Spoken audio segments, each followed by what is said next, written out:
80তম স্বাধীনতা দিবস এবং অরবিন্দ ক্লাবের প্রতিষ্ঠা দিবস উপলক্ষে বুধবার ক্লাব প্রাঙ্গণে আয়োজন করা হলো বিশেষ প্রবীণ সংবর্ধনা অনুষ্ঠানের। প্রবীণ নাগরিকদের প্রতি শ্রদ্ধা ও সম্মান জানাতেই এই উদ্যোগ নেওয়া হয়েছে। অনুষ্ঠানে উপস্থিত ছিলেন ত্রিপুরার মুখ্যমন্ত্রী প্রফেসর ডক্টর মানিক সাহা, আগরতলা পৌর নিগমের মেয়র দীপক মজুমদার, 20 নম্বর ওয়ার্ডের কর্পোরেটর রত্না দত্ত সহ অন্যান্য বিশিষ্ট ব্যক্তিরা। প্রবীণ নাগরিকরা সমাজের বোঝা নন, তারা আমাদের পথপ্রদর্শক ও অনুপ্রেরণা। এই বার্তাকে সামনে রেখেই অনুষ্ঠানের আয়োজন করা হয়। অনুষ্ঠানে প্রবীণ নাগরিকদের সংবর্ধনা জানিয়ে তাদের দীর্ঘ সামাজিক অভিজ্ঞতা ও অবদানের প্রতি শ্রদ্ধা নিবেদন করা হয়। প্রবীণদের সম্মান ও তাদের অভিজ্ঞতাকে নতুন প্রজন্মের কাছে তুলে ধরার ক্ষেত্রে এই ধরনের উদ্যোগ গুরুত্বপূর্ণ ভূমিকা রাখবে বলে জানান উপস্থিতরা।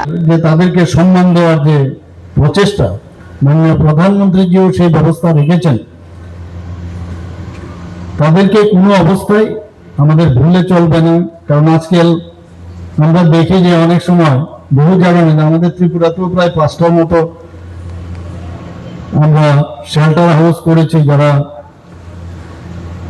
বয়স্ক যারা আছেন, আরো করবো আগামী দিনে। অন্যান্য 5টা ডিস্ট্রিক্টে আমরা করেছি, আরো প্রতিটা ডিস্ট্রিক্টে আমরা করব। কিন্তু এইগুলো যেন আমাদের আগামী দিন তাতে আরো বেশি করে না করতে হয়, সেদিকে নজর রাখতে হবে।